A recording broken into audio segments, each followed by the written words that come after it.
Ya, halo, assalamualaikum warahmatullahi wabarakatuh. Salam jumpa, saya Bung Justin Mahasena. Apa kabar semuanya di kesempatan malam hari ini? Seperti tadi janji kita untuk malam hari ini ada talk show yang cukup hangat untuk kita bincangkan, terutama untuk wilayah Barito Timur dan sekitarnya. Untuk rekan-rekan yang bisa mengikuti di acara talk show ini di 929 untuk wilayah Tamangyang dan sekitarnya, di 988 FM untuk wilayah Ampah dan sekitarnya, saya ucapkan selamat malam. Di ujung telepon ada bintang tamu kehormatan, ada 3 rekan, ada Pak Cilik Menjagri, ada Pak Supriyatna, kemudian ada Pak Yandi. Saya sapa satu persatu dulu. Selamat malam Pak Cilik Men. Selamat malam, Assalamualaikum. Waalaikumsalam. Pak, gimana kabar Pak? Sehat? Alhamdulillah baik dan sehat. Oke, baik Pak Cilik Men. Alhamdulillah juga dalam keadaan sehat, walaupun saat ini di studio agak sedikit hujan Pak ya. Oke, Oh, iya, Oke iya. baik. Silakan Pak, standby dulu. Selamat malam Pak Supriyatna, apa kabar? Selamat malam, Assalamualaikum. Kabar baik? Waalaikumsalam Pak. Gimana Pak? Untuk kabarnya sehat selalu Pak? Siap, Alhamdulillah. Sehat. Untuk di kepartian tetap oke ya, nggak masalah Pak ya? Oh iya, tetap. Oke, baik. Bung Yandi, selamat malam Bung Yandi. Selamat malam. Oke, gimana kabar? Selamat malam Pak Cilik, Pak Iya. Supriyatna, Bung Jos beserta pemirsa Radio Monika dimanapun berada. Oke, baik. Terima kasih. Terima kasih Bung Yandi. Selamat malam semuanya, Bang Yandi. Silakan. Oh iya, Bung Yandi silakan untuk menyapa rekan dulu. Tamu yang terakhir bisa nyapa dulu. Silakan Bung Yandi. Ada Pak Cilik, ada Pak Supriyatna. Silakan. Ya, kangen juga dengan Pak Cilik nih, suara Pak Cilik. Pada Pak Supriyatna juga, ya beliau sebagai juga malang melintang di dunia perpolitikan, kemudian sebagai ketua partai ya Mas, Golkar kalau tidak salah. Iya, di Dan, Golkar. kebetulan Pak Cilik juga aktif duduk di Dewan Perwakilan Rakyat Daerah, jadi sudah klop sepertinya untuk menyampaikan aspirasi. Iya, oke, baik. Malam ini apa gitu? Oke, baik. Untuk malam hari ini saya menawarkan sebuah tema. Kemarin ada kegiatan talk show, bincang-bincang. Nah, berkaitan dengan itu nanti saya perdengarkan, ini adalah ungkapan dari Kepala Dinas Naker Tran yang kemarin sempat dibincang-bincang di acara talk show pada malam kemarin ya, Bung Yandi ya. Nah, ini sebentar akan saya perdengarkan Bung Yandi ya, Pak Cilik dan Pak Supriyatna, mohon disimak sebentar ya. Oke, baik. Dan inilah bahan untuk bahan talk show malam hari ini. Anda masih bersama kami di Gelombang Saya Monika Surya Barita FM.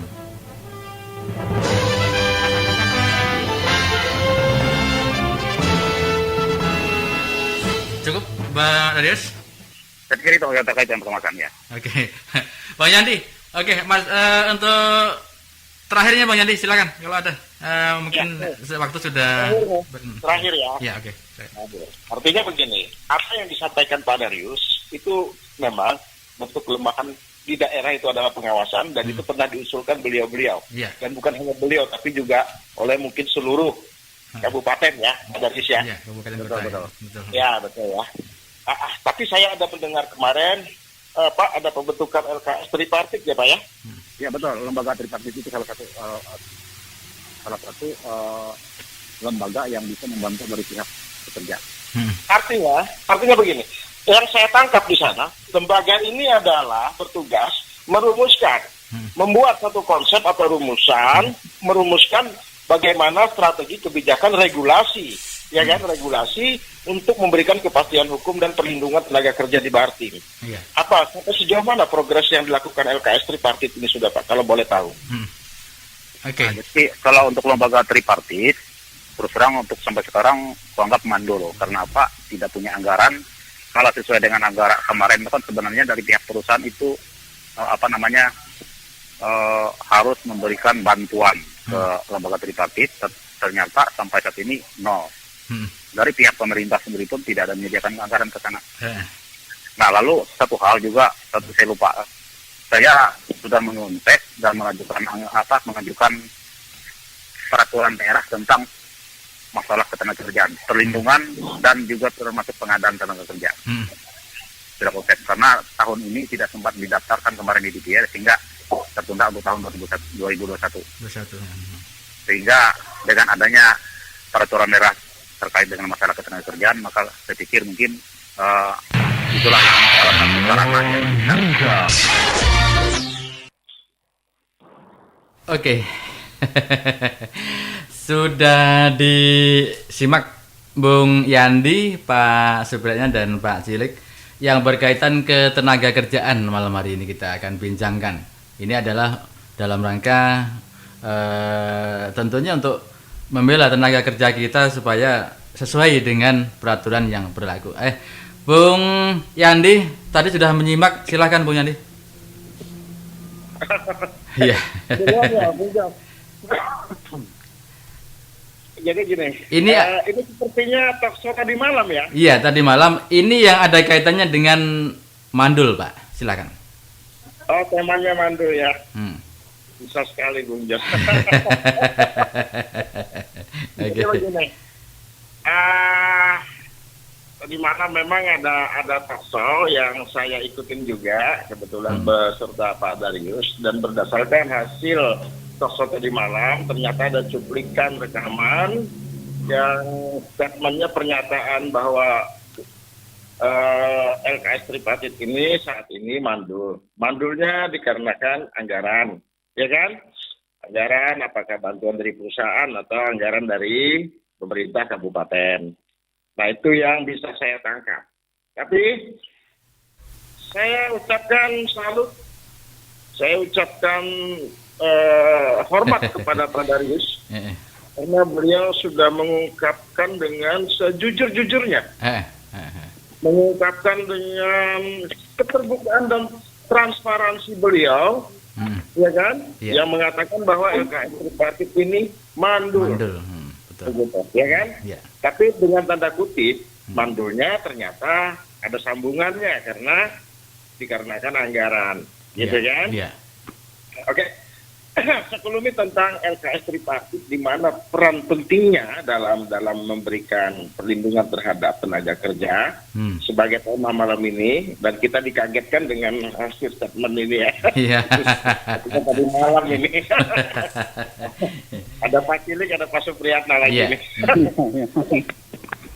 Begini.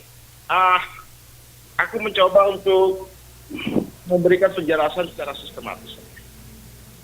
Artinya, apa yang dimaksud dengan atau tujuan daripada LKS Tripartit ini? Di mana peran pentingnya? Kan begitu? Seharusnya kita tarik tangkap, gitu kan? Oke. Yang bisa aku tangkap begini. Oke, sistematis saja lah kita. Kita kembali ke pasal 27 ayat 2 Undang-Undang Dasar 1945. Mungkin Pak Supriyatna, kalau salah saya diingatkan ya Pak Cilik ya. Salah diingatkan ini.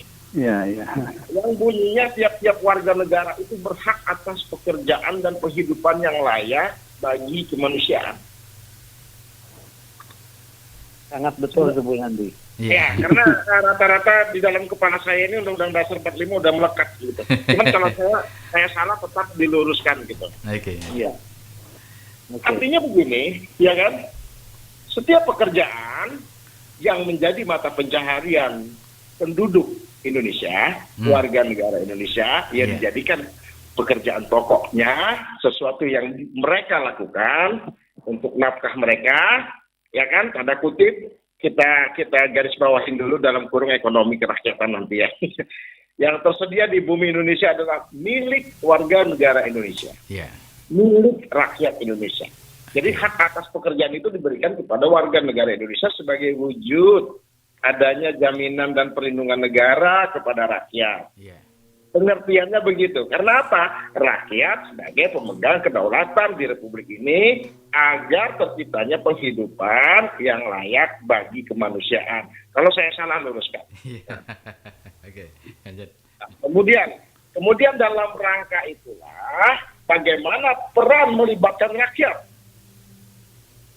berperan melibatkan rakyat untuk mencapai apa yang dimaksud sebagai tujuan dari pasal 27 ayat 2 tadi, ya kan? Iya. Nah, karena ini berbicara tentang pekerjaan, maka kita bicara tentang ketenaga kerjaan. Di ketenaga kerjaan di Indonesia itu banyak peraturannya, ya kan? Iya. Oke. Yang pokoknya saja kita bicara, yaitu Undang-Undang Nomor 13 tahun 2004, tidak salah ya, tahun 2004, Nomor 13 tahun 2004. Mungkin 2003 atau 2004 2004 Pak Cilik ya? Ya betul.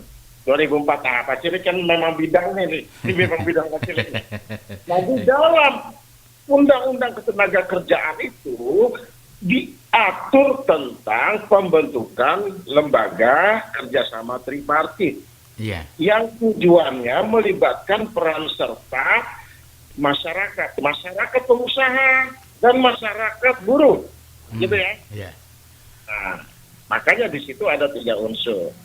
Jadi lembaga kerjasama tripartit ini tugasnya memberikan pertimbangan, memberikan saran, memberikan pendapat kepada pemerintah dan pihak terkait dalam penyusunan kebijakan dan pemecahan masalah-masalah ketenaga kerjaan. Saya salah luruskan sekali lagi Pak Cilik ini. Nah, dalam rangka itulah LKS tripartit ini dibentuk. Jadi melibatkan 3 unsur.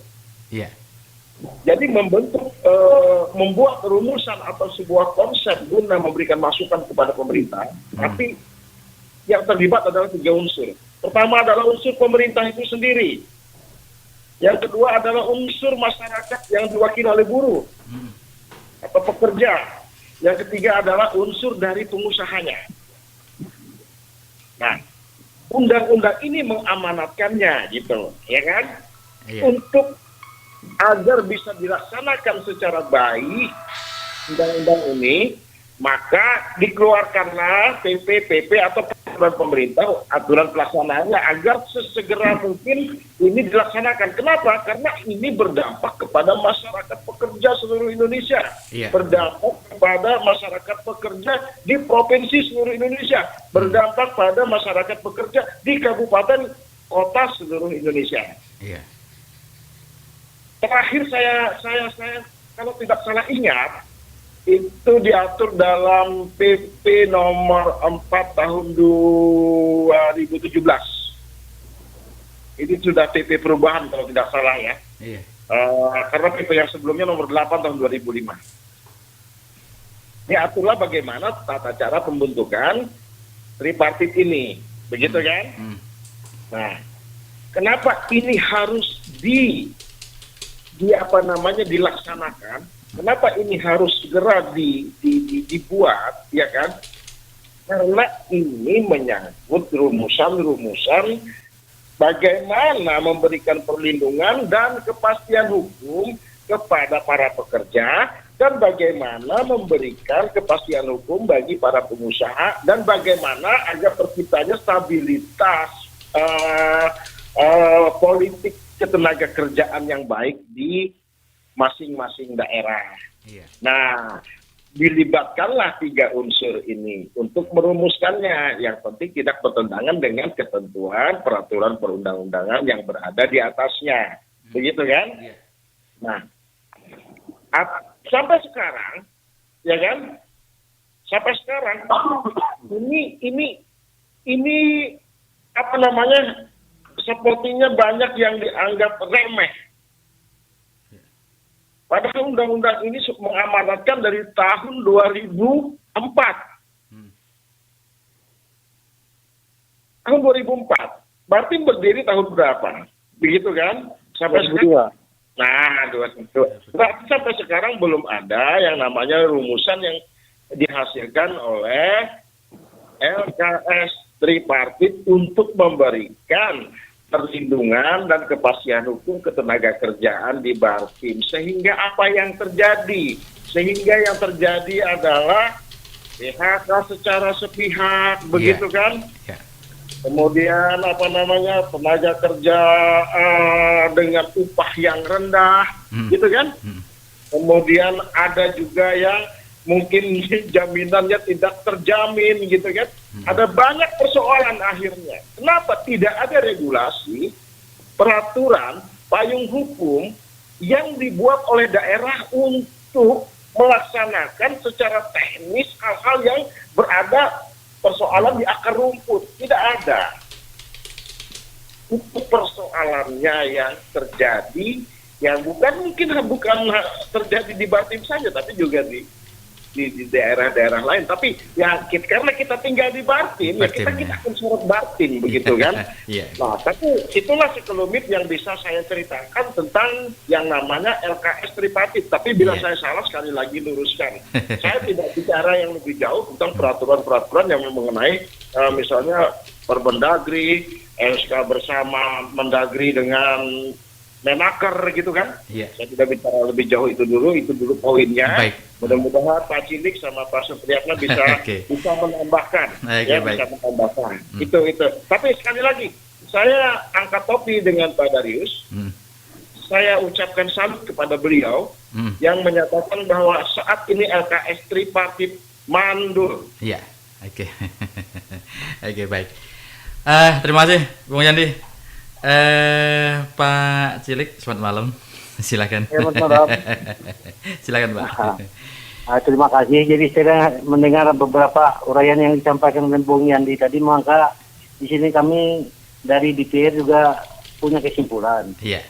Pikirannya bahwa kita ini payung hukumnya belum ada perdanya tentang perlindungan dari tenaga kerja ini. Tenaga kerja ya. Sebab itu kami akan masukkan nanti dalam prolegda ke depan tahun yang akan datang. Iya. Karena setiap kita membuat perda itu pasti melalui prolegda dulu kan. Iya, prolegda. Tanpa di prolegda itu tidak sah perdanya. Oleh sebab itu dengan masukan dari Bung Yandi ini sangat berharga untuk tenaga kerja kita di Bali Timur. Iya. Nah, ini akan kami masukkan nanti dalam prolegda nanti. Supaya kita ciptakan perda apabila pemerintah daerah tidak mengakomodir, ini melalui perda inisiatif dari DPR nanti kami masukkan itu. Iya. Supaya ada payung hukum tentang ketenaga kerjaan ini di Bali Timur. Dan memang LKS tripartit ini kelihatannya kalau kita lihat itu karena payung hukumnya adalah beberapa undang-undang, kebanyakan itu kan undang-undang itu untuk melindungi hak-hak rakyat kita sebagai pekerja kan. Iya. Nah, jadi otomatis saya kira menjawab dari penjelasan Kepala Dinas Naketran tadi bahwa tidak ada dana dari perusahaan, otomatis saya kira perusahaan pikir-pikir memberikan dana ini karena termasuk ini untuk menghantam mereka kan gitu. Iya. Sebaiknya itu yang memberikan dana itu adalah pemerintah daerah karena ini rakyat daripada daerah yang dirugikan ini kan gitu. Nah jadi sebaiknya ya melalui Naketran lah upayakan untuk membuat perda itu dengan beberapa biaya untuk pelaksanaan nanti kan gitu. Iya. Termasuk sosialisasinya. Jadi oleh sebab itu saya kira tidak ada alasan pemerintah daerah itu tidak mempunyai dana untuk itu kan kalau memang dianggarkan. Oke, baik. Dan kami pernah kemarin kunjungan kerja ke perusahaan sawit PTBKI dengan beberapa perusahaan sawit kemarin. Di Bambulung. Karena adanya beberapa perusahaan sawit di Barito Timur ini karena adanya pandemi COVID-19 ini. Kami mempertanyakan tentang PHK. Dan jawaban mereka untuk PTBKI dan apa yang di dekat Bengkuang ini, Pejabat tuh? Indopenta sama SGM. Indopenta, ya sama Indopenta kemarin. Iya. Jadi alasan kata mereka kami ini tidak ada PHK, hanya pengurangan jam kerja saja. Jam kerja ya. Jam kerja saja yang dikurangi. Karena ingat itu mereka kalau di PHK kan katanya itu nanti masyarakat kita ya istilahnya kita pendapatannya tidak ada kan kalau terhambat ya pengurangan tentang jam kerja itu kan otomatis terkena mereka katanya masih bisa ya itu. Jelasan dari Indopenta dan BKI kemarin perusahaan belum sempat ke perusahaan batubara. Mungkin ke depan ini kami akan ke sana dan termasuk mempertanyakan masalah PHK yang sepihak ini kan. Dan termasuk kita akan mempertanyakan kenapa LKS ini tadi mandul. Iya mandul.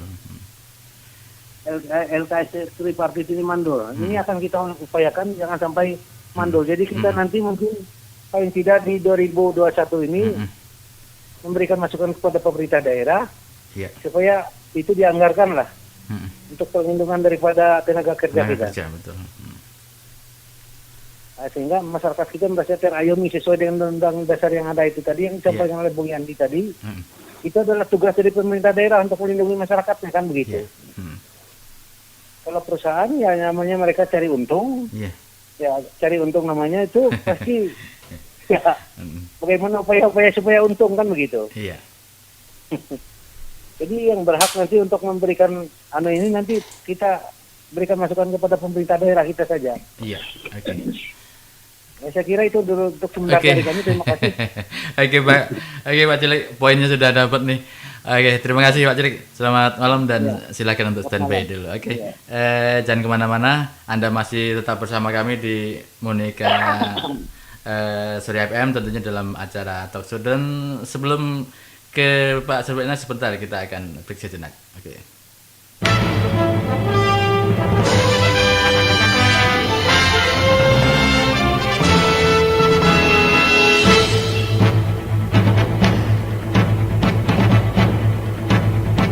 Bincang-bincang Monika yang dikemas dalam Talkshow bersama Bung Jos Bima Sena. Dengan nilai 2 miliar itu untuk menyelamatkan seluruh masyarakat Bukit Timur. Jadi lebih dari itu pun ya kita sangat sepakat. Maka dinas sudah memanggil jadwal. Maksud dari kawan-kawan karyawan ini hadirilah sesuai jadwal yang disampaikan oleh dinas. Tanpa melaporkan, misalkan mereka mengurus kartu kuning. Nah begitu mereka diterima tidak melaporkan kita. Antisipasi lain yang kami tekankan adalah dampak kesehatannya harus sesegera mungkin direspon oleh pemerintah daerah. Karena untuk anggaran kami sudah setujui, kami sudah dorong berapapun yang dibutuhkan untuk penanganan yang benar dan keperluan yang proporsional kita siap support. Cuma eksekusi di lapangan ini adalah wewenang pemerintah daerah. Jadi kita minta ini serius segera mungkin dipercepat gitu loh. Juga menjaga jarak itu tadi. Nah setelah aktivitas itu harus cuci tangan. Jika tidak penting, tolong kita jaga-jaga, tidak perlu ke sana. Seandainya pun wajib ke sana karena ada sesuatu dan hal, tolong perlengkapan perlindungan dirinya benar-benar digunakan. Ya. Bincang-bincang Monika yang dikemas dalam Talkshow setiap hari Senin jam 19 waktu Indonesia bagian Barat. Bisa Anda dengarkan di radio kesayangan Anda, Monika Surya FM. Dan jangan lupa YouTube kami di radio Spasi Monika. Oke, baik, kembali ke frekuensi. Pak Suryapena, selamat malam Pak Subrana. Selamat malam, Assalamualaikum. Waalaikumsalam, sehat selalu Pak ya. Pak, ini berkaitan dengan kata-kata mandul. Ini banyak arti dalam dunia pemerintah Bado Timur untuk melindungi rakyat Bado Timur. Silakan Pak. Jadi mungkin saya akan sedikit menjelaskan yaitu masalah fungsi daripada pemerintah, baik itu pemerintah pusat maupun pemerintah daerah. Jadi pemerintah itu pada dasarnya adalah mempunyai fungsi yang utama memberikan pelayanan terhadap masyarakat dan mengayomi. Nah, di dalam hal oleh karena itu pemerintah itu sudah mengatur di daerah-daerah itu ada beberapa UPD atau organisasi perangkat daerah. Nah, kalau pembicaraan malam ini kaitannya dengan OPD Dinas Ketenagakerjaan. Nah, dalam hal ini fungsi pemerintah tadi untuk memberikan pelayanan dan mengayomi. Nah, tentu pemerintah itu harus memberikan anggaran yang memadai dan cukup. Nah, dalam rangka untuk kegiatan memberikan pelayanan tadi dan sekaligus mengayomi. Nah, saya juga tadi sangat heran kalau ternyata di Disnaker anggarannya itu sangat kecil, bahkan tidak ada untuk biaya-biaya pelayanan tadi. Nah, kalau ini sampai terjadi berarti fungsi daripada pemerintah itu lepas. Jadi tujuannya itu lepas. Nah, jadi kita harus ingat dinas-dinas atau UPD-UPD itu harus diberikan anggaran yang memadai untuk kegiatan-kegiatan mereka. Jangan hanya pemerintah daerah melihat bahwa seolah-olah yang diutamakan itu adalah proyek fisik, tidak seperti itu. Jadi antara proyek kegiatan pelayanan tadi ya dengan proyek fisik itu ada keseimbangan. Nah, kalau pemerintah daerah ini sudah memberikan anggaran yang sangat minim, bahkan hampir dikatakan tidak ada, misalnya untuk pelatihan, apalagi dinas tenaga kerja ini ada yang namanya BLK dan sebagainya. Nah, kalau seperti ini berarti orang-orang di dinas naker ini sudah itu diciptakan seperti pengangguran saja mereka. Jadi bukan tugas pokok sebagai pelayan tadi dan mengayomi pemerintah itu akan hilang. Nah, jadi di sini yang penting. Nah, oleh karena itu saran kami nanti melihat Pak Cilik, anggota DPRD ya, nah, dan juga yang lain, agar ini didoronglah kepada pemerintah. Jangan ya hanya semata-mata fokus kepada proyek, bukan seperti itu.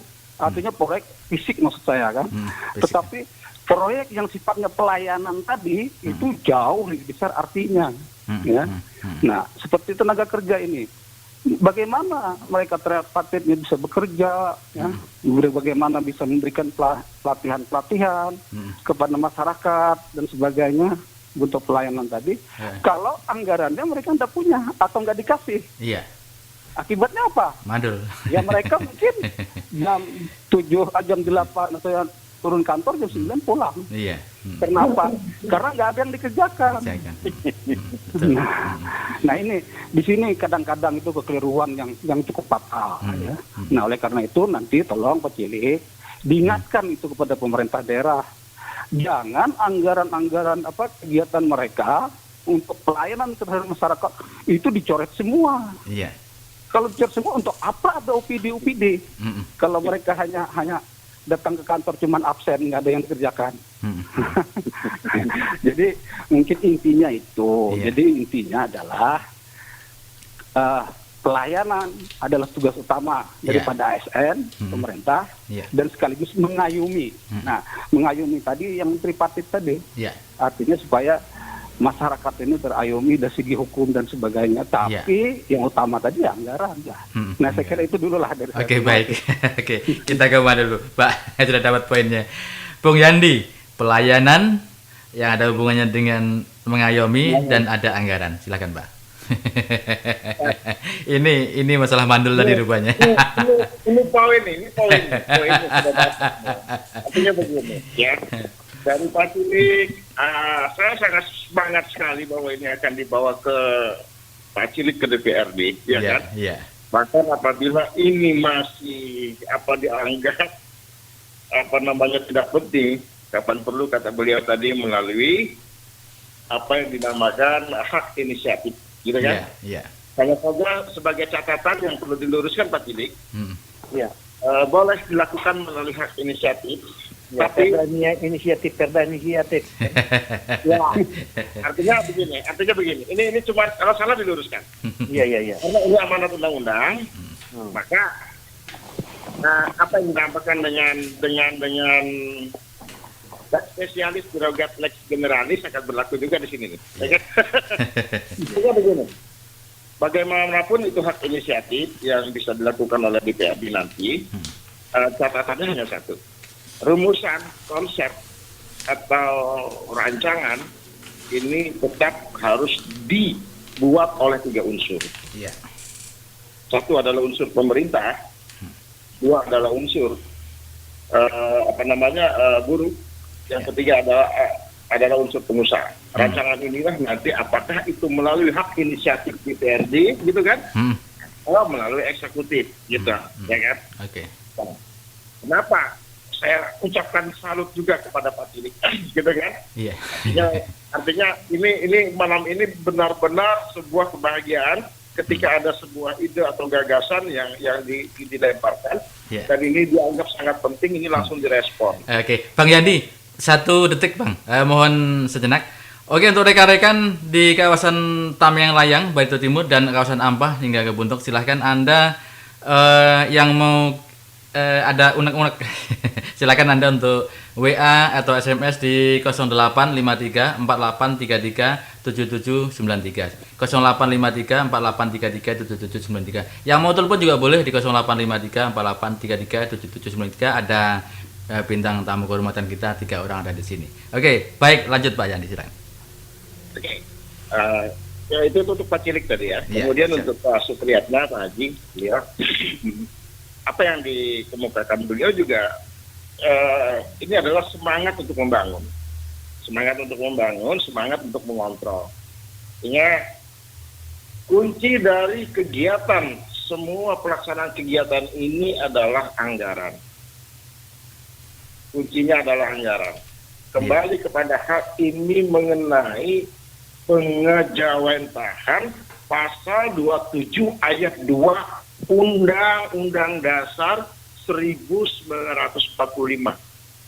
yang implementasinya harus dilaksanakan oleh Undang-Undang Nomor 13 Tahun 2004, ya kan?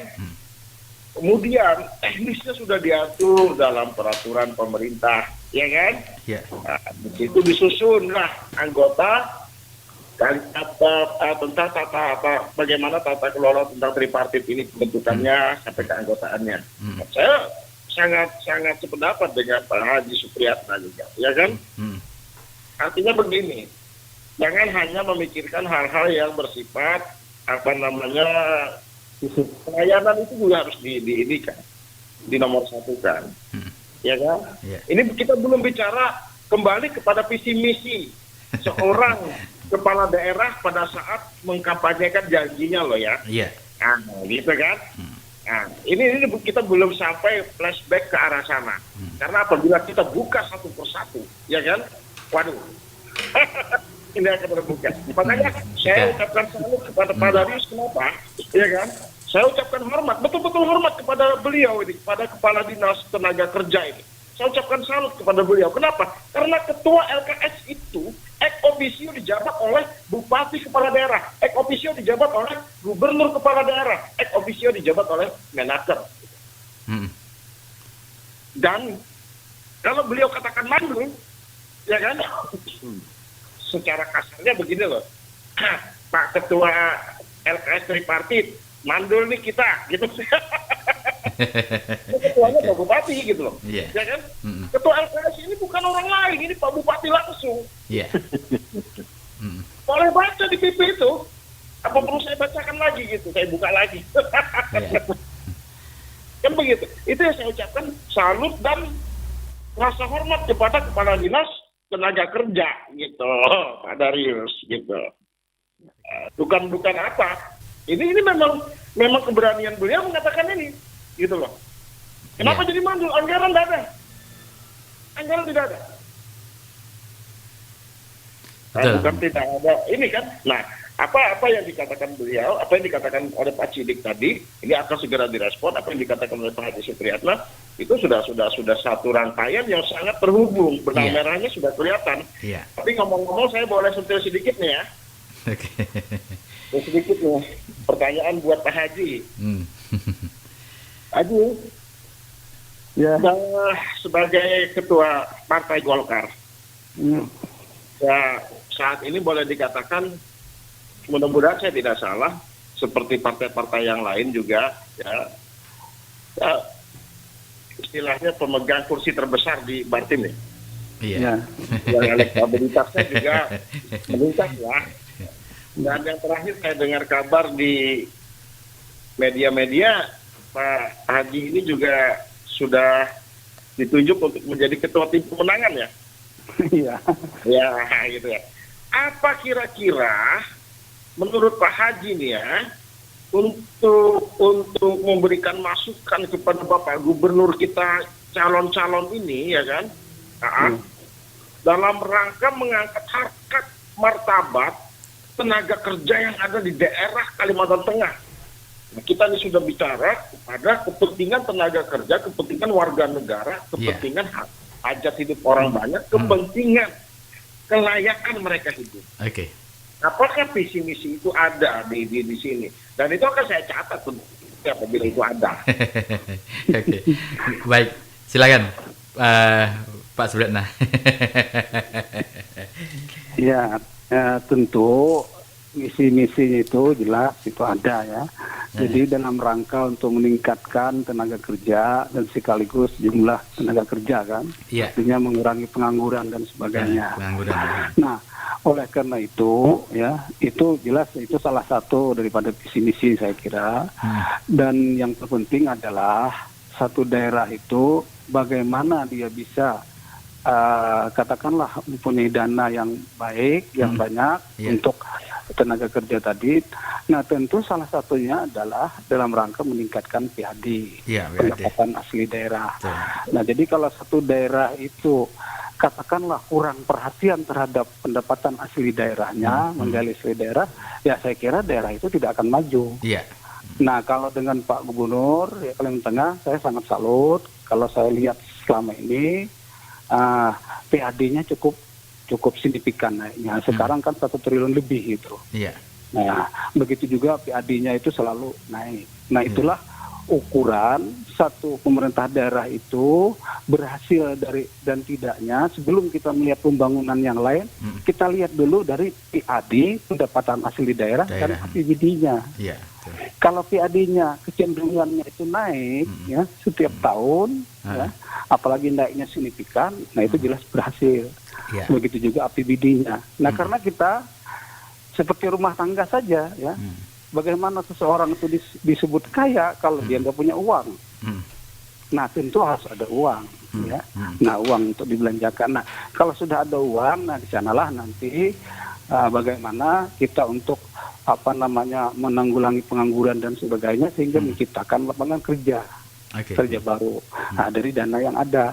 Nah, tetapi kalau dananya aja sudah misalnya PAD-nya justru trennya nurun. Ya. Nah, APBD-nya trennya nurun, ya. Nah, kalau kita mengatakan bahwa satu daerah itu berhasil, saya kira dari mana gitu kan. Nah, tapi kalau untuk Kalimantan Tengah, ya saya melihat Pak Gubernur ini dari PAD-nya kenaikannya cukup signifikan, APBD-nya juga. Nah, di samping itu yang lain-lainnya kita lihatlah juga ya. Saya kira demikian. Oke, baik. Bung Yandi, terima kasih Pak Subrana. Untuk Putra Sabah yang ada di Harara, mohon maaf SMS Anda nanti akan dijawab pada hari Senin ya. Kebetulan talkshow-nya ada hubungannya dengan SMS Anda. Dari Pak Sabar di Harara. Mohon maaf ya, nanti akan dijawab hari Senin. Talkshow-nya ada berkaitan dengan yang Anda tanyakan. Oke, baik. Dilanjut Bang Yandi, silakan Bang Yandi. Ya, itu hanya sekelilingit aja. Yang penting saya punya catatan, gitu kan. Karena ada berita kemarin Pak Haji yang saya baca. Oke, jadi begini. Kebetulan ada Pak Cilik juga. Saya hanya ingin memberikan masukan kepada DPRD kita. Iya. Mudah-mudahan masukan ini diterima ya Pak Cilik ya. Insya Allah pasti diterima. Ya, artinya begini. Saya juga melihat banyak kendala yang terjadi. Saya mengamati, ya kan, dari PHK yang sudah terjadi di Barito Timur, ya kan, apa kendalanya, ya kan. Salah satu kendalanya adalah tidak adanya regulasi payung hukum yang bisa menjamin mereka itu bagus. Karena untuk mengandalkan undang-undang saja, ya kan, ya kita bisa memaklumin bahwa tidak semua aturan dicakup dalam undang-undang. Di tripartit inilah digodok, dirumuskan, ya kan, hal-hal yang memang tidak tercakup dalam undang-undang dituntut untuk bisa diatur di dalam perda. Gitu, ya kan? Apa saja kelemahan yang terjadi selama ini di Barito Timur mengenai ketenaga kerjaannya, ya kan? Satu, ya kan? Sering tidak ada keadilan antara pekerja wanita dengan pria, gitu kan? Jumlahnya terlalu jauh sekali signifikannya gitu kan. Kita bisa melihat ini kan. Nah, kita bicara perusahaan swasta ya, pekerja ya. Imbang lah kali ya. Maka perlu diatur mengenai yang namanya kesetaraan. Gender. Mudah-mudahan dicatat oleh beliau ini, ya kan? Iya. Karena apa? Sekarang ini tidak lagi harus yang bahkan wanita ini juga cukup produktif dan tanggung jawabnya lebih ini. Cuman yaitu tadi harus diatur kesetaraan. Nah, itu. Yang kedua, saya lihat kelemahan yang terjadi di Barito Timur ini masalah informasi, Pak Cini. Iya. Ya, Kurang sosialisasi ya. bukan, begini, tidak memiliki analisa dan informasi ketenaga kerjaan. Iya. Artinya setiap orang ingin mendapatkan info, ya kan?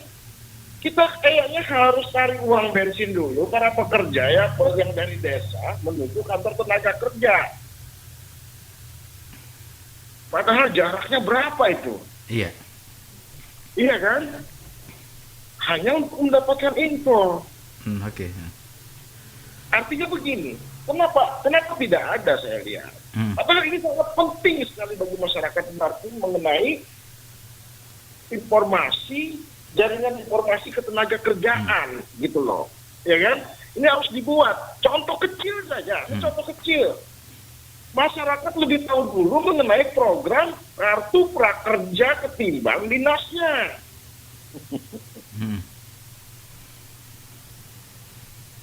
Betul loh, jadi di WA Group udah tersebar gitu kan ketika mereka datang ke dinas.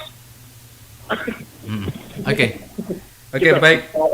Jadi, nah itu usulan-usulan ya, mungkin Pak Cilik itu bisa menyampaikan nanti kepada Pak Kadis ya. Pak Kadis ini karena memang hambatannya kayaknya di anggaran nih Pak. Ya, anggaran.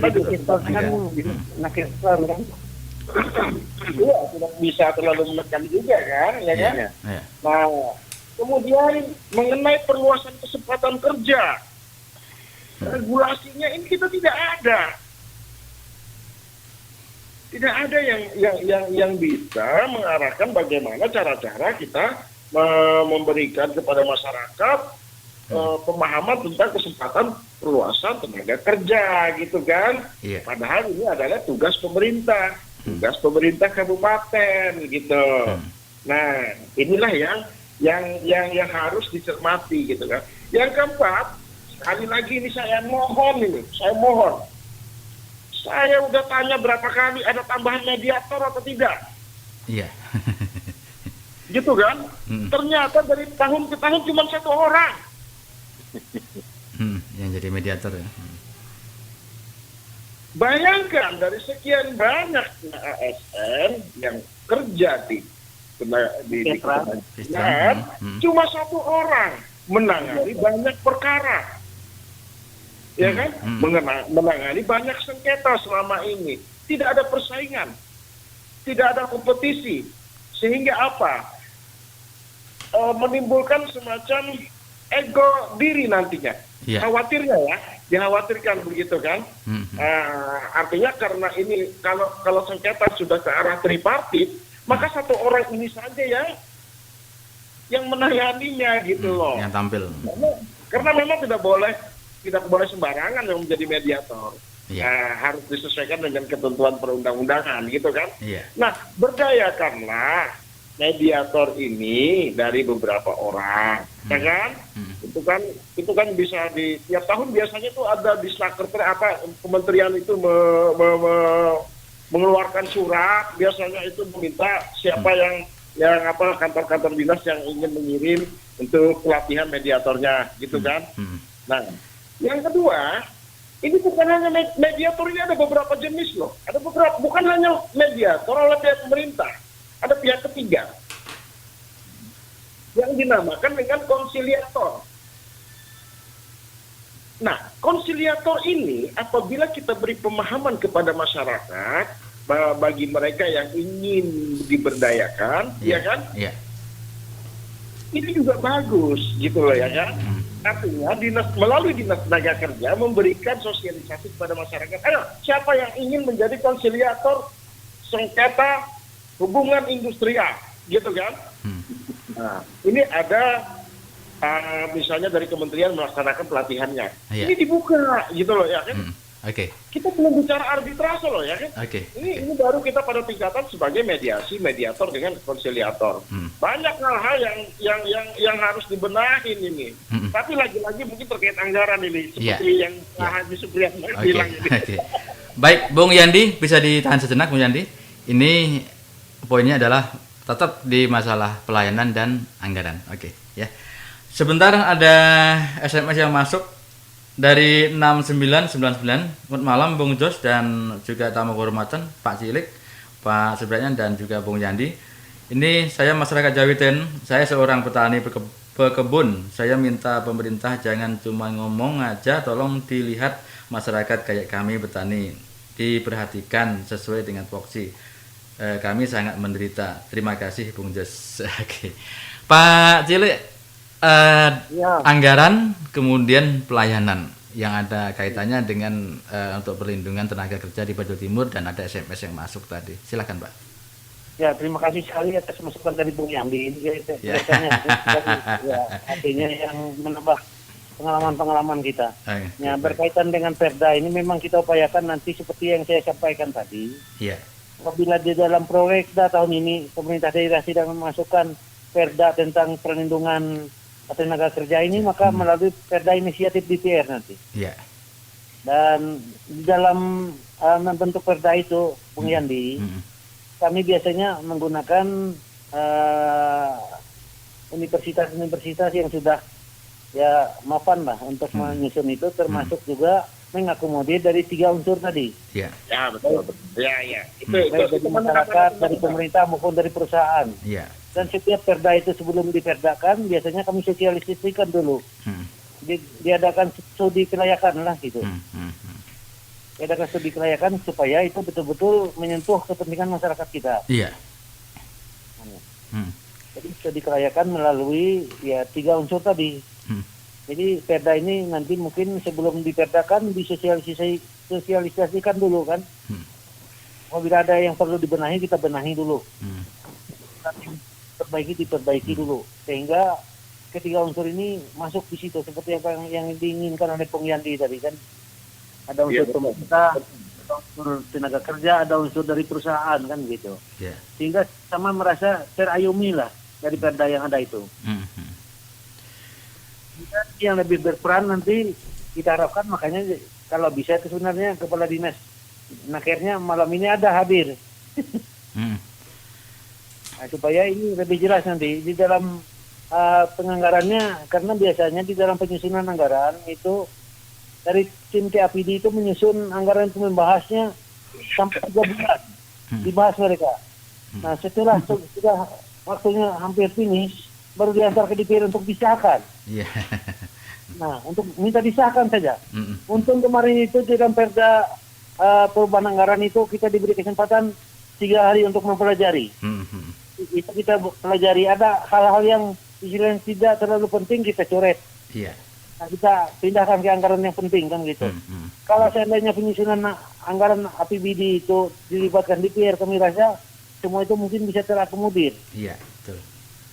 Nah, kami biasanya itu setelah 3 bulan diserahkan dibahas di tim TAPD. Baru diserahkan ke DPR, itu kurang lebih diberi waktu 1 minggu harus disahkan katanya. Kalau terlambat sih tidak dianukan oleh gubernur. Nah jadi ini sebenarnya tidak ada kesempatan kami untuk menyelek satu persatu itu. Anggaran ini artinya sudah hampir masak di pemerintah daerah semuanya. Nah, jadi inilah yang mengaturnya kan tim TAPD. Sehingga ada beberapa kegiatan dari beberapa OPD itu mereka mengusulkan tetap di tim TAPD, coret saja katanya, itu tidak terlalu penting.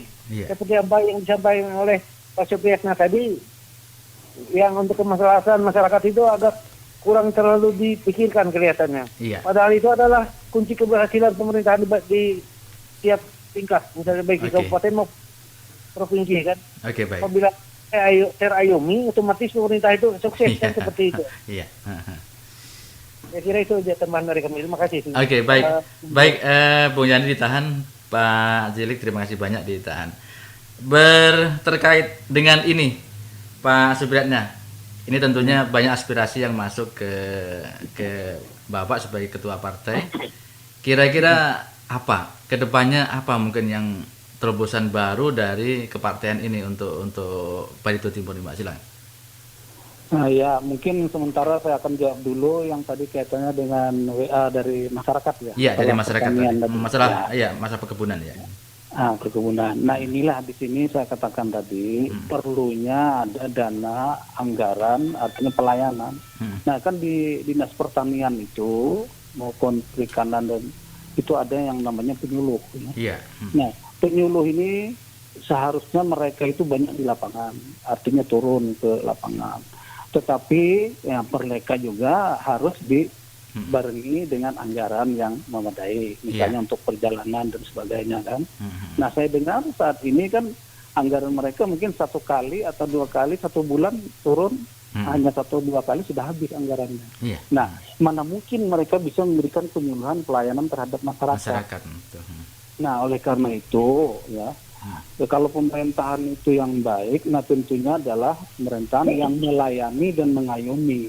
Nah oleh karena itu anggaran itu harus betul-betul memadai. Jadi jangan berpikir kita hanya satu pemerintahan itu kepada proyek-proyek fisik, tidak. Jadi proyek-proyek pelayanan seperti itu merupakan tugas pokok juga, dan itu yang harus dilaksanakan. Ya.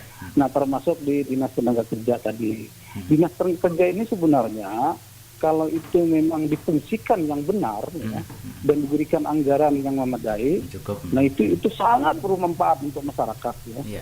Nah di sana ada yang namanya latihan kerja, bisa latihan nyupir, perbengkelan, elektronik dan lain-lain. Nah saya di sekarang ini nggak mendengar itu ada. Nah padahal itu tugas-tugas pokok mereka.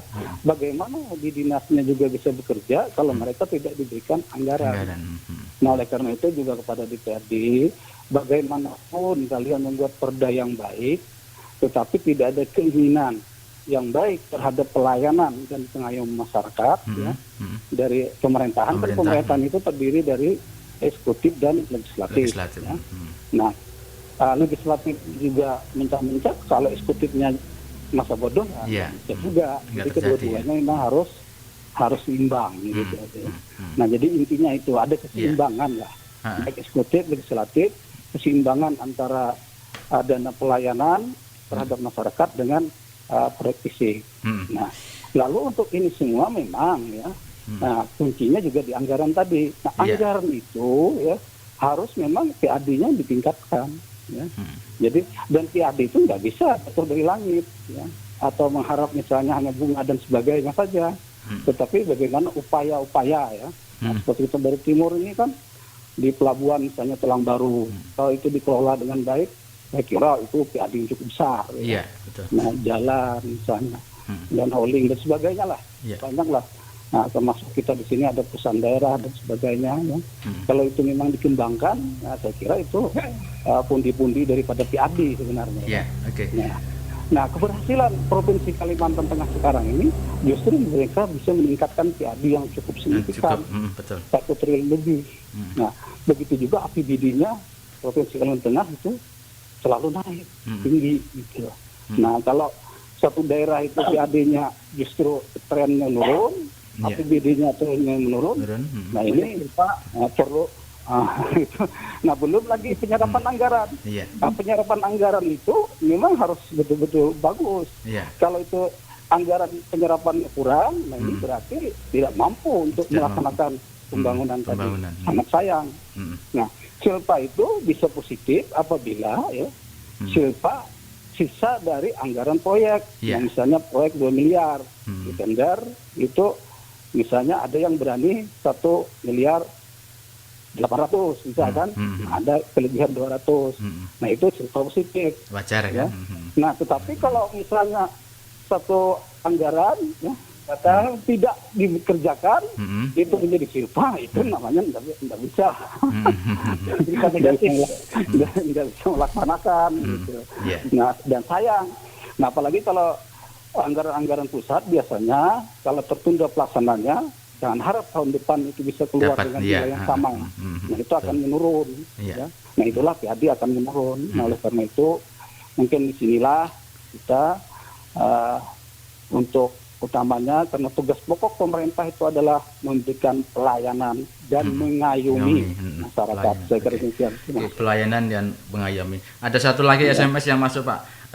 Dari 6276 perusahaan batubara di Baitu Timur tidak ada basic bagaimana solusinya Pak? Basic ya Pak, mungkin Bapak bisa menangkap ya basic yang dimaksud mungkin. Maksudnya ke saya ya? Iya, silakan.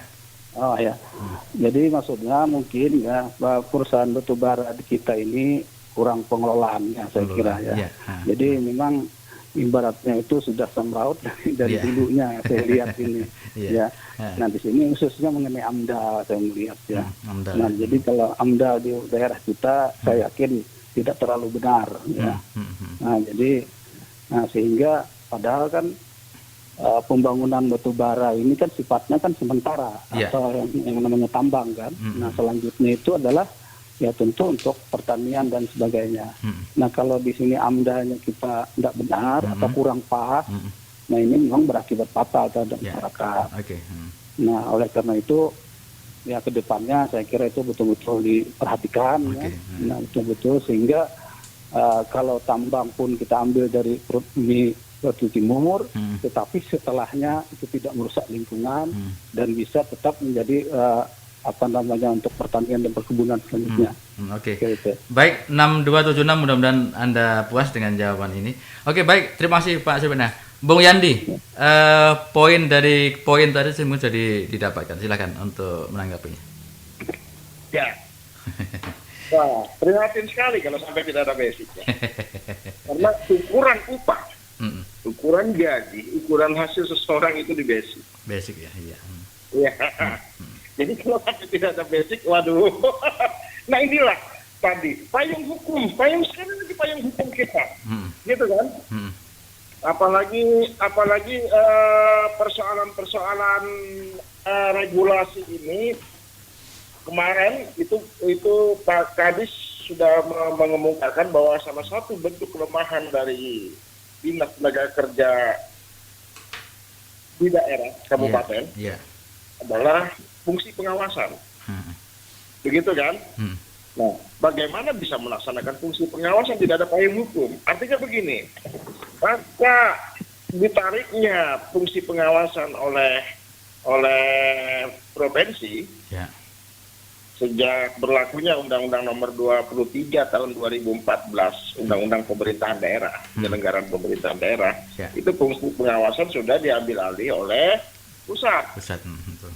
Kemudian pusat mendelegasikannya kepada pemerintah provinsi dalam rangka pelaksanaan desentralisasi dan dekonsentrasi. Itu yang saya kemarin bilang kan. Nah, kenapa? Kalau kita mencermatinya memang kendalanya adalah di pengawasan. Tapi bukan tidak bisa disiasatin, gitu loh. Bukan tidak bisa disiasatin. Kenapa jadi memperlemah diri sendiri? Karena begini, ya kan?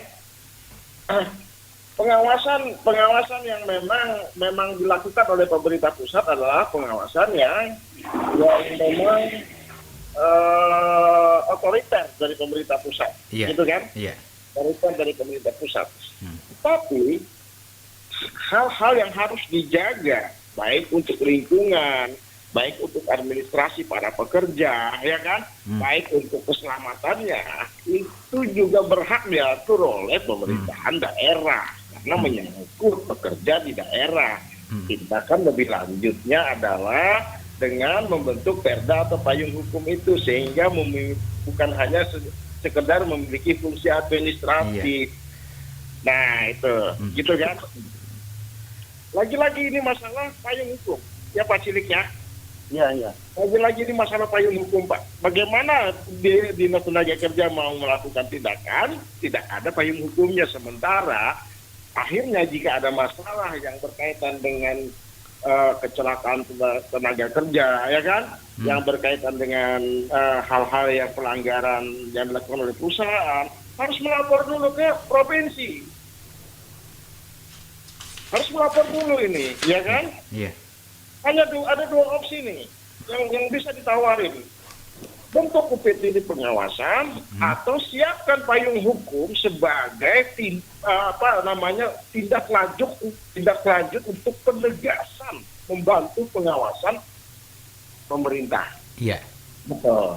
Artinya ini memberdayakan dari ASN yang memang kinerjanya banyak nganggur ya. Saya pikir nganggur loh. Jujur aja di banyak nganggur. Saya berani jujur juga nih, seperti saya tiru Pak Darius saja. Ya kan? Orang apa pekerjaan di bagian transmigrasi gitu. Ya kan? Apa pekerjaan di bagian-bagian yang kan namanya tenaga kerja dan transmigrasi gitu kan. Sementara transmigrasi sendiri fungsinya diambil aja oleh provinsi. Gitu kan? Nah, ini hal-hal yang harus disorot sehingga Pak banyak yang akhirnya terlihat seperti pengangguran gitu kan. Nah, apa yang dikatakan Pak Haji Supriyatna? Balik lagi, flashback lagi, turun absen gitu. Ini tidak menuduh sih ya, cuman apa pekerjaan yang sementara ini rutin dilakukan oleh bidang-bidang itu gitu loh, ya kan? Kenapa ini tenaganya tidak diberdayakan? Kenapa justru di situ banyak ditempatkan orang-orang, gitu kan? Akhirnya di bidang-bidang yang rawan, gitu ya kan? Ini ditempatkan orang-orang yang memang selain jumlahnya mencukupi, ya kan? Juga tenaganya ahli dalam bidang hal ini, gitu kan? Nah itu masukan dari saya. Pak Haji, ini begitu saya minta maaf banyak beri masukan ini. Seakan-akan saya ini orang pintar gitu. Mungkin ada sedikit tambahan ini Pak Jos. Baik. Bang Jos. Baik. Sebentar. Nah, jadi kaitan dengan basic tadi saya nggak belum sempat jawab itu. Jadi memang rasanya aneh juga kalau satu perusahaan batubara nggak punya basicnya. Artinya itu kan gaji pokok, istilah dasar kan. Iya, betul. Nah, gaji dasar mereka. Nah, di luar itu baru nanti ada premi dan sebagainya kan, lembur dan sebagainya. Jadi saya kira ini ya di Snaker punya tugas yang cukup berat juga ini. Harus ini nggak benar itu kalau misalnya perusahaan batubara sampai nggak ada gaji pokok atau gaji basic lagi kan. Dasarnya. Karena itu kan nggak basic bulanan, lalu nanti kan ditambah lagi dengan pelayan dia. Ditambah lagi dengan apa namanya lembur, premi dan sebagainya kan. Jadi perusahaan itu begini, dia full time, kamu saya gaji 3 juta sebulan gitu. Enggak, biasanya kan gelondongan lah. Gelondongan ya. Artinya pekerja tidak tahu basicnya berapa, ininya berapa. Oh gitu, seharusnya ada. Itu kan semacam gaji pokok, gaji dasar lah gitu kan. Nah, lalu nanti ada tambah dengan preminya, lalu ditambah nanti dengan lembur dan sebagainya lah. Mereka sehingga jumlahnya itu. Saya kira itu yang tertinggal saja. Baik Pak Supirna, ada satu lagi Pak, mungkin bisa dijawab nanti. Mungkin ada yang berkaitan dengan Baitul Timur, tentunya Bapak sudah mau melintang di dunia masyarakat Bartim. Ada sebentar dari 8875. Selamat malam Pak, di daerah Bartim perusahaan batubara tidak mengutamakan pemilik lahan untuk bekerja di perusahaan tersebut. Sebentar, yang satunya lagi. Sama Pak. 2 kali kirim. Silahkan Pak. Ini mungkin ada kaitannya dengan semacam perjanjian antara pemilik lahan dan pengusaha batubara. Penambang. Nah, itulah sebenarnya ya perusahaan itu kalau ingin bagus bekerja memang pertama yang punya lahan ya. Yang kedua kan sekitar lingkungan itu. Nah, jadi sekitar tenaga kerjanya itu memang diberdayakan adalah sekitar lingkungannya. Nah, apalagi kalau yang punya lahan ya saya kira itu otomatis kan supaya pekerjaan bisa lancar dan juga satu hal yang kewajaran juga kan mereka bisa ikut bekerja. Jadi bukan hanya menonton kan, apalagi dia punya lahan ya. Nah, yang selanjutnya juga mungkin ini kaitannya dengan apa namanya CSR ya. Nah, CSR itu sebenarnya adalah dampak daripada pekerjaannya perusahaan itu kepada lingkungannya ya. Nah, oleh karena itu ada istilah ring 1, ring 2, ring 3 ya. Betul. Nah, seharusnya CSR itu adalah dikembalikan ke utamanya adalah wilayah ring 1. Nah, jadi kalau CSR itu dikumpul untuk di kabupaten saya kira nggak benar. Nah, karena CSR itu intinya adalah jasa atau memberikan katakanlah timbal baliknya daripada dampak yang diakibatkan oleh perusahaan tersebut. Daerah kan binaan gitu. Ya, daerah binaan Pak ya. Nah, daerah binaan. Nah, jadi bisalah nanti dapat ring 2, ring 3, tapi itu jauh lebih kecil. Yang besar itu adalah yang di ring 1 atau di daerah yang perusahaan itu lintasnya dan sebagainya, tambangnya dan sebagainya itu yang lebih diutamakan. Nah, kalau sekarang ini saya melihat seolah-olah ditumpuk dalam satu kabupaten, dibikin satu gedung olahraga dan sebagainya. Saya kira lepas itu daripada tujuan CSR itu sendiri. Saya kira demikian. Salah kaprah Pak ya, boleh dibilang itu.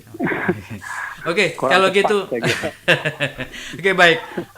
Waktu kayak tidak ini ya, tidak terlalu panjang lagi. Pak Supriyatna, ada waktu 3 menit, boleh tambah sedikit silahkan sebelum kita berpisah. Nanti ada Pak Cilik, ada Bung Yandi, dan nanti untuk closing statement-nya tetap Bang Yandi yang bagian closing statement. Pak Supriyatna silahkan, ada 3 menit waktu. Saya kira intinya pada malam ini kan memang dihubungi belum ya, masuk mendadak ini, tapi setelah saya tangkap memang intinya adalah tugas pokok dari pemerintah itu ya, dari pusat maupun daerah adalah pelayanan. Dan mengayomi. Nah, pelayanan itu bisa dibuat dari pemerintah, adanya OPD. Nah, tentu OPD itu harus diberikan anggaran yang cukup. Untuk kegiatan di pelayanan tersebut. Nah, kalau OPD itu diberikan anggaran yang sangat minim, ya saya kira kita akan menciptakan pengangguran yang berdasi di OPD tersebut, karena mereka apa yang mereka kerjakan hanya turun ke kantor dan tangan absen doang kan. Nah, itu saya kira itu yang menjadi pokok kita malam ini, supaya ke depannya ya jangan lupa lah tugas pokok pemerintah itu dalam memberikan pelayanan dan mengayomi seluruh masyarakat. Oke, baik, terima kasih Pak Jawa. Nah, Pak Cilik, silakan, ada 3 menit Pak Cilik. Iya. Artinya yang jelas kita merespon apa yang dikatakan oleh Bung Yandi tadi tentang regulasi. Nah, regulasi ini istilahnya sebenarnya kalau ada kepala dinas Kertan, beliau adalah kepala OPD yang menangani tentang tenaga kerja ini. Beliau lebih banyak berperan untuk memberikan masukan-masukan tentang pembuatan regulasi tersebut. Tapi didukung dengan anggaran yang ada seperti kata Pak Supriyatna tadi kan gitu. Nah, jadi keinginan kita nanti memang kita mencoba mendekati OPD dari Naketran ini. Kalau memang mereka tidak bisa melalui pemerintah daerah membuat perda itu ya perda inisiatif nanti, tapi tetap merangkul Naketran ini nanti sebagai tempat kita untuk memberikan masukan-masukan apa yang perlu kita masukkan gitu. Beberapa SMS yang masuk Pak, mungkin bisa ditindaklanjuti nanti Pak ya. Tadi. Berkaitan dengan Undang-Undang Nomor 23 Tahun 2014 itu, memang betul apa yang dikatakan Bung Yandi bahwa semua pertambangan, perkebunan dan pertanian ini kan diambil oleh pusat dan pemerintah provinsi. Cuma di daerah tetap bisa membuat keputusan tentang misalnya lingkungan hidup atau cemar. Ini bupati bisa berhak menyetop perusahaan tersebut kan. Kita lihat di daerah Banjarmasin itu. Beberapa perusahaan yang di stop oleh bupatinya, walaupun itu kewenangan gubernur memberikan izin, karena mencemari dari lingkungan hidup. Oke, kita Pak. Kan punya tentang lingkungan hidup dan AMDAL. Gitu. Pak Cilik, ada satu SMS lagi Pak yang bisa terlayani Pak. Bagaimana harga karet tidak sesuai dengan barang harga yang di pasar, jadi tidak imbang, nih Pak. Ya, saya kira itu kan harga karet itu tergantung dengan pasar dunia. Hanya kalau pemerintah daerah seperti apa yang dikatakan Pak Supriyatna tadi bisa melindungi dan mengayomi masyarakat, bisa disubsidi kan seperti itu. Nah, disubsidi misalnya harga karet ya 5.000, disubsidi jadi 7.500 misalnya, kan begitu. Itu upaya pemerintah untuk melindungi masyarakat kita kan begitu. Sesuai dan dengan termasuk untuk pembentukan koperasi. Mana itu tadi, tripartit tadi. Sebenarnya kalau tidak ada dana, asal pansus COVID itu gugus COVID itu bisa merencanakan itu kan untuk kemaslahatan masyarakat juga kan, masyarakat yang berdampak ekonomi akibat COVID ini. Saya kira bisa digunakan dana COVID kita yang 61 miliar itu. Oke, baik. Nah itu asal dirapatkan melalui gugus gitu kan gitu. Oke, baik. Itu oke, baik. Oke, terima kasih Pak Cilik, sudah cukup Pak? Oke, sama-sama, terima kasih. Oke, Bung Yandi sekaligus closing statement kita. Silakan. Ada waktu 4 menit, boleh silakan. 5 menit ya. Iya, 5 menit. 3 menit saya ulas balik, 2 menit closing statementnya. Oke, silakan. Jadi begini, Saya tanggapin SMS sekali lagi ya. Iya. Artinya begini, saya ingin melihat APBD perubahan dan 2021 ini benar-benar mencerminkan apa yang sudah digaungkan dengan apa yang dinamakan ekonomi kerakyatan. Walaupun saya belum pegang, ya kan? Saya belum mencermati, belum mempelajari, ya kan? Tapi artinya begini, kembali kepada persoalan SMS tadi, tetap kita dengan Pak Sidik dan Pak Haji Supriyan, gitu kan? Ingin mengembangkan ekonomi kerakyatan, ya kan? Kembalikan ke dasar konsepnya, kembalikan ke dasar tujuannya. Ekonomi kerakyatan itu adalah ekonomi di mana penduduk didasarkan pada mata pencaharian sehari-harinya, ya kan? Nah, tadi Pak Supriyana bilang ada koperasi, mungkin selain koperasi ada yang namanya BUMD, ya kan? Rusda, atau menghidupkan UKM, gitu kan? Nah, inilah yang diberdayakan bagaimana bisa mengoperasionalkan 80% petani karet kita ini agar terbantu. Agar terbantu. Kenapa? Minimal menghilangkan tangkulak. Iya, betul. Minimal menghilangkan tangkulak yang mempermainkan harga di bawah. Kita belum siap mungkin bermain harga pada tingkat atas, tapi minimal kita bisa menjaga harga di bawah. Sehingga petani 80% petani yang ada di ini mata pencariannya karet, gitu kan, di Barti, itu terselamatkan dalam kondisi apapun dia, gitu loh. Itu maksud tujuan ekonomi kerakyatan. Ingat, 80% adalah petani. Dan di antara 80% petani itu, saya pikir lebih di atas 65% adalah karet. Gitu kan? Artinya, apa yang menjadi mata pencaharian pokok, apa yang menjadi mata pencaharian sehari-hari mereka, saya ingatkan kembali, bantulah mereka dari yang tidak layak menjadi layak. Kembali kepada pasal 27 yang hari ini kita bicarakan. Gitu kan? Negara menjamin hidup yang layak bagi warganya. Begitu kan?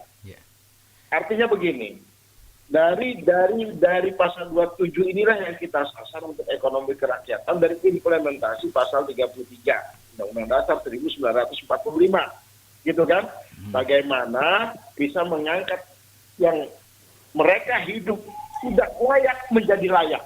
Itulah tujuan ekonomi kerakyatan. Bukan pengadaan bibit ini, bukan pengadaan tanaman baru, bukan pengadaan hal-hal itu, bukan. Itu bukan ekonomi kerakyatan. Nah, anggaran ini mudah-mudahan juga menyentuh masyarakat, terutama anggaran yang terkait dengan COVID. Jangan lagi ada pembibitan ini, jangan lagi ada pembibitan itu lama ukurannya. Masyarakat sudah teriak nih, ya kan? Kayak petelur lah. Gitu loh. Iya kan? Nah, mudah-mudahan saya melihat itu di APBD perubahan dan 2021. Nah, itu ilustrasi untuk yang tanggapan SMS. 2 menit closing statement. Selain. Mohon maaf Bung Yandi, sebentar lah. Bung Yandi. Yang kita bahas kemarin itu bukan APBD perubahan 2021, tapi 2020 ini Bung Yandi. 2020, iya. Artinya yang saya kemukakan tadi karena kecepatan ngomong, perubahan 2020 dan APBD 2021 gitu. Iya. Maksudnya, betul itu. Jadi, terima kasih Pak Cilik sudah diluruskan. Mohon maaf ya. Oh, pas itu Pak. Jadi kita saling mengingatkan. Artinya kalau 2021 Bung Yandi masih belum dibahas. APBD murninya gitu. Mungkin saking kecepatannya yang saya maksud adalah saya ingin melihat perubahan APBD 2020 dan APBD 2021. Iya. Nah, jadi closing statement saya hari ini kembali kepada tema bahwa tripartit mandul. Pertama, ini adalah amanat Undang-Undang Dasar 1945. Ini adalah amanat Undang-Undang Nomor 13 Tahun 2004. Ini adalah amanat Peraturan Pemerintah Nomor 4 Tahun 2017. Artinya, Amanat ini menyangkut hajat hidup orang banyak. Amanat ini menyangkut hajat masyarakat pekerja. Yeah. Jika menelantarkan amanat ini, Melanggar undang-undang. jika mengindahkan amanat ini, ya kan, maka sudah tidak sesuai dengan sumpah dan jabatannya sebagai pimpinan. Artinya, kalau kita bicara COVID kemarin kesimpulannya tidak memiliki rasa krisis, ya kan, maka ini tidak memiliki rasa hati. Iya. Nah, untuk ini nanti, mohon mulai besok, ya kan, ini diperhatikan, dicermati. Sekali lagi, dalam rangka menjalankan amanat ini, saya angkat topi dan salut kepada Kepala Dinas Tenaga Kerja dan Transmigrasi Barito Timur yang telah membuka, yang telah transparan mengatakan tripartit mandul dikarenakan anggaran. Anggaran jangan mengandalkan perusahaan. Begitu kata Pak Cilik. Gitu kan? Karena apa? Ini tupoksinya pemerintah. Begitu. Jangan sampai mengandalkan anggaran perusahaan, kemudian ada titipan-titipan pasar. Iya. Dan ini sudah tidak aneh di ruang lingkup nasional. Begitu kan? Iya. Nah, artinya apa yang dikatakan Pak Cilik saya pertegas lagi nih. Gitu kan? Iya. Pas kemudian nih. Gitu kan? Jangan sampai nanti minta bantuan sumbangan ke swasta, tapi swasta nanti ada efeknya titipan-titipan ayat dan pasal. Gitu kan? Ini nggak benar itu, ya kan? Ya, artinya begini, rasa hati, ya kan?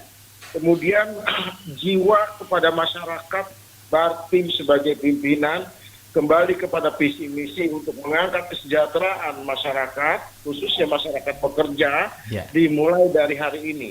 Saya mengulas kembali apa kata-kata saya kemarin, gajah mati meninggalkan gading, harimau mati meninggalkan belang, manusia mati meninggalkan nama. Oke.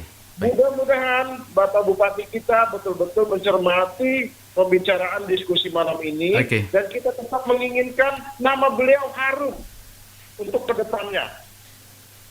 Nama beliau bagus di masyarakat. Nah, mudah-mudahan beliau perhatikan ini. Dan terima kasih kepada Pak Cilik yang sudah merespon untuk ke DPRD. Selamat malam. Terima kasih. Assalamualaikum warahmatullahi wabarakatuh. Terima kasih luar biasa untuk perbincangan malam hari ini dan sangat berharga sekali karena inilah salah satu tema yang setidaknya bisa merubah satu pola pikir untuk Barito Timur. Mudah-mudahan terlaksana dengan baik. Terima kasih Pak Haji Supratna. Terima kasih. Oke, terima kasih Pak Cilik. Terima kasih. Terima kasih Bu Nyandi. Terima kasih dan selamat malam. Saya Bunjas Bimasena. Assalamualaikum warahmatullahi wabarakatuh. Waalaikumsalam warahmatullahi wabarakatuh.